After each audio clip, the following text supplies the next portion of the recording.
আসসালামু আলাইকুম ওয়া রাহমাতুল্লাহ। যদি আপনার আয় রোজগার কম হয়, কামাই রোজগার কমে যায়, যার কারণে আপনার এবং আপনার পরিবারের জীবন চালানো কষ্টকর হয়ে যায়, তাহলে আপনার জন্য আজকের এই আমলটি অনেক উপকারী। আমলটি কিভাবে করবেন? আরবি মাসের প্রথম দিন থেকে এই আমলটি শুরু করবেন এবং লাগাতার 3 মাস এই আমলটি করুন। 5 ওয়াক্ত নামাজ অবশ্যই আদায় করবেন এবং প্রত্যেক দিন ফজরের নামাজের পরে এই আমলটি করবেন। ফজরের নামাজের পরে প্রথমে 3 বার দুরূদ ইব্রাহিম পড়ুন, অতঃপর বিসমিল্লাহির রহমানির রহিম সহকারে 500 বার এই আয়াতটি পড়ুন। এটি আয়াতের প্রথম অংশ।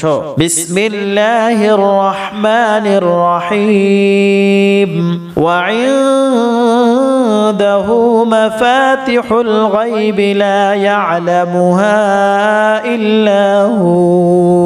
500 বার এই আয়াতটি পড়ে অতঃপর শেষে আবার 3 বার দুরূদ ইব্রাহিম পড়ুন। অতঃপর এর সওয়াব রাসূল সাল্লাল্লাহু আলাইহি ওয়াসাল্লামের রওজা মুবারকে হাদিয়া পেশ করুন। অতঃপর আপনার উদ্দেশ্যের জন্য দোয়া করুন, আপনার অভাব অন্টনের জন্য দোয়া করুন, কামাই রোজগার বৃদ্ধির জন্য দোয়া করুন। ইনশাআল্লাহ আপনার কামাই রোজগার বৃদ্ধি পাবে এবং কামাই রোজগারে বরকত হবে।